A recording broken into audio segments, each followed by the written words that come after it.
Bonjour à tous et bienvenue dans ce nouveau tutoriel. Alors aujourd'hui c'est quand même un tuto important sur la compression d'image. Je voudrais bien comparer Photoscape, dont j'ai fait une vidéo ici dernièrement, c'était la dernière vidéo, donc qui s'affiche ici en haut de l'écran.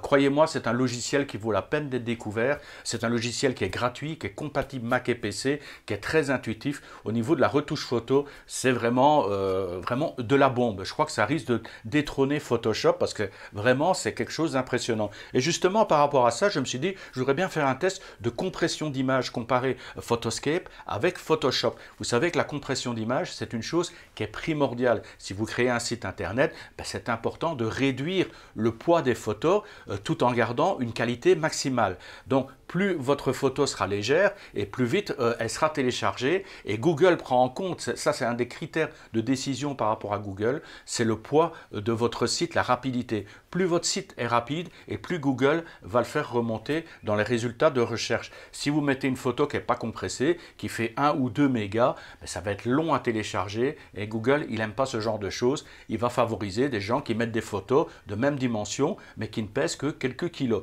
Même chose si vous envoyez un email avec quelques photos qui font chacune 3 mégas, vous envoyez l'email à un copain, il a 5 photos, ça fait 15 mégas à télécharger.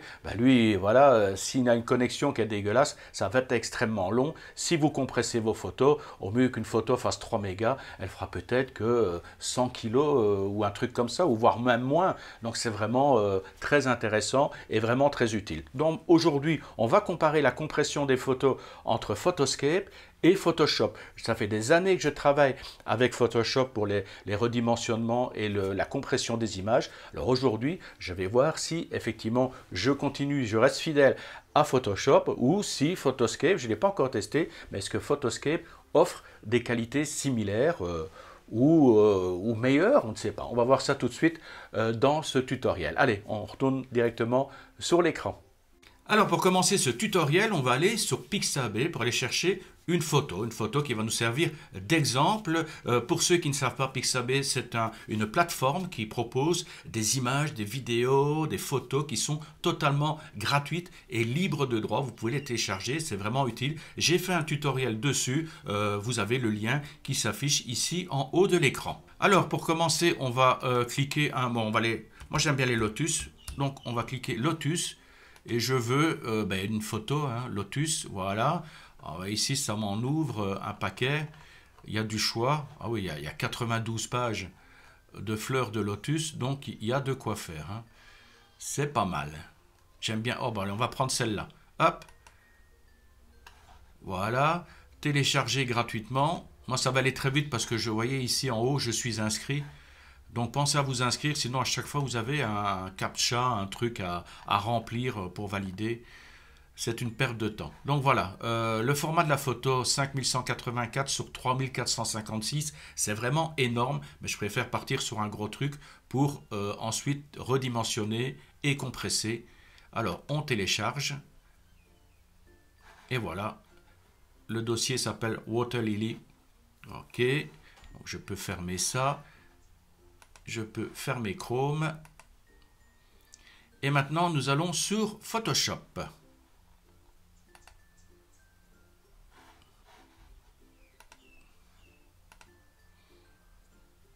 Alors, on va ouvrir Water Lily. Elle est dans le dossier de téléchargement.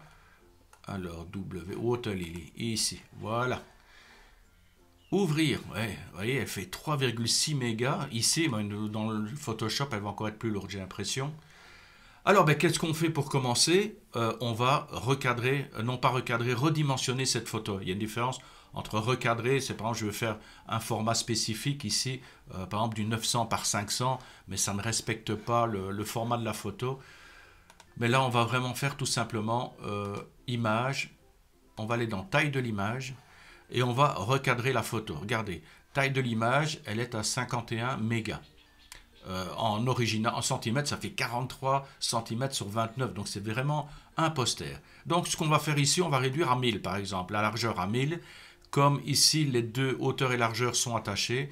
En changeant la largeur, la hauteur va se modifier proportionnellement. Donc je mets 1000 et il a mis la hauteur à 667. Avant, on était à 51 mégas. Là, on tombe déjà à 1,9 mégas. Ça va déjà beaucoup mieux. Allez, on clique sur OK. On va sur la petite loupe ici pour avoir une belle vue. Adapté à l'écran ou format 100%. Non, adapté à l'écran. Un petit moins. Voilà, c'est plus joli. Ensuite, qu'est-ce qu'on fait? Bon, on va tout simplement compresser la photo et l'enregistrer. Alors, on va fichier, exportation, enregistrer pour le web. Et bon, je vais mettre, que vous voyez bien, mais on voit bien la différence ici pour voir un petit peu les qualités d'image. Donc il est à 100% et on voit la compression est à 70. Donc on va garder cette compression de 70 qui respecte ouais, la qualité d'image est là. Il n'y a pas de... Là c'est vrai que si on met à 0, là on voit effectivement que c'est... La qualité, c'est très léger, hein, ça tombe à 32 kg, mais alors la qualité est vraiment dégueulasse. Allez, on remonte à 70, voilà. Qualité de 70 et ça fait un total de 180,3 kg par rapport à 1,9 mégas, donc c'est même plus de 10 fois moins lourd que cette photo recadrée. Ok, c'est bon pour moi, on fait enregistrer. On va l'enregistrer sur le bureau. J'ai un dossier VS. Et là, on va l'appeler Photoshop.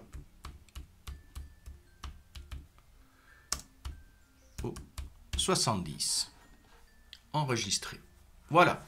On en a fini avec Photoshop. On a fait la compression. Maintenant, on va regarder avec son concurrent gratuit, parce que Photoshop est payant. On va regarder sur son concurrent Photoscape X. Alors, on ouvre Photoscape X.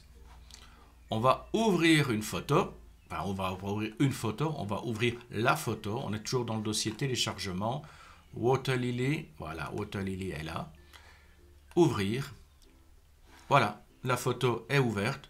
Alors, le menu édition est automatiquement ouvert. C'est dans ce menu qu'on va aller en redimensionner. Hop, redimensionner. La taille de l'image 5184, ok. On on conserve les proportions. Lorsque je modifie la largeur, la hauteur bouge également. C'est en pixels, c'est très bien. Et donc je vais placer, on peut diminuer ici la taille par ici, mais on va faire plus facile. On va taper 1000 et voilà, on a de nouveau 1000 par 667. C'est exactement la même taille que l'on a recadré sur Photoshop. On fait appliquer et voilà, la photo est recadrée à 1000 pixels par 667. C'est marqué ici. Alors on va maintenant l'enregistrer. Enregistrer parce que si vous enregistrez, mais bon, il n'y a rien qui bouge. Là, on va l'enregistrer dans un dossier spécifique. Voilà, on va l'enregistrer dans le dossier VS, donc qui est sur le bureau, dans le VS. Voilà, on ouvre, donc c'est bien bureau VS. Le nom de la photo, oui, c'est pas grave, on va modifier après. Et là, la qualité est à 85. Par exemple, si on descend la qualité à 70, on va regarder dans aperçu JPEG. On va agrandir.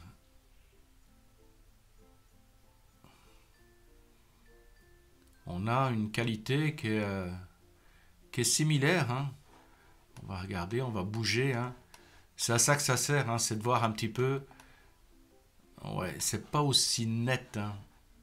On perd un peu en netteté. Regardez ici et là. Allez, on va augmenter. Par contre ici, là je suis obligé de monter à 80. Voire à 85. Oui, 85. Là, on a vraiment une qualité qui est similaire, qui est proche de l'original. Donc, on clique sur OK et c'est enregistré. Et on clique dans Enregistrer dans ou Enregistrer sous. Mais là, on va enregistrer dans. Voilà, c'est enregistré. On n'a plus qu'à quitter Photoscape et voir les résultats. Alors, Photoscape, quitter. On va dans le dossier VS pour voir. C'est vrai que j'ai oublié ici de renommer la photo. Là, on est dans Photoscape. Et là, la compression était à 85. Il n'y a plus qu'à comparer Photoshop compression à 70 et Photoscape compression à 85. On va ouvrir avec l'aperçu. Déjà, on va regarder au niveau image. Au niveau image, il n'y a rien à dire. Hein, ouais, peut-être un chouïa meilleur ici sur Photoshop. Mais sur un site internet. Bon, maintenant, ce qui importe aussi, c'est de voir le poids. C'est ça qui est primordial. Quel est le poids de Photoscape et Photoshop? Alors, Photoshop réduit à 70, la photo fait 185 kg. Photoscape avec une qualité mise à 85%, on est à 107 kg. Oh, la différence est énorme. Énorme. 185 kg d'un côté, 107 kg de l'autre. C'est quasiment 50% plus léger pour la photo venant de Photoscape. Et croyez-moi qu'au niveau internet, pour télécharger une image, pour télécharger votre site internet, le poids des images rentre en ligne de compte pour la rapidité. C'est un des critères sur Google de recherche, c'est la rapidité de téléchargement. Et plus vos photos seront légères, et plus vite le site va se télécharger. Et oui, ça c'est vraiment un atout. Photoscape, ah là oui, avant j'étais Photoshop à 300%, là maintenant je dois dire je serais plutôt Photoscape. Hein. Il faut aller un peu plus haut dans la compression, même en allant plus haut dans les pourcentages, en montant jusqu'à 85%, on parvient encore à avoir un poids inférieur à Photoshop. Alors là, alors si j'ai pris la même photo dans les deux cas, c'est pour ne pas tricher, parce qu'une autre information aussi, c'est par exemple pour des photos qui sont claires ou qui sont foncées. Regardez cette photo ici qui est claire, elle fait 74 kg. J'ai repris la même photo, même dimension, même format, tout est identique, mais par contre je l'ai assombrie. Et là regardez, le fait qu'elle soit plus sombre, elle est à 58 kg. Donc attention, il n'y a pas que la taille de l'image qui influence sur le poids, il y a également le contenu de l'image. Apparemment, plus les images sont claires, regardez, image claire, 74 kg. Là, j'ai pris une image sombre et on est à 36 kg pour la même taille. Donc voilà, c'est des petites informations qui peuvent être utiles. Mais apparemment, Photoscape s'en tire vraiment pas mal au niveau de la compression.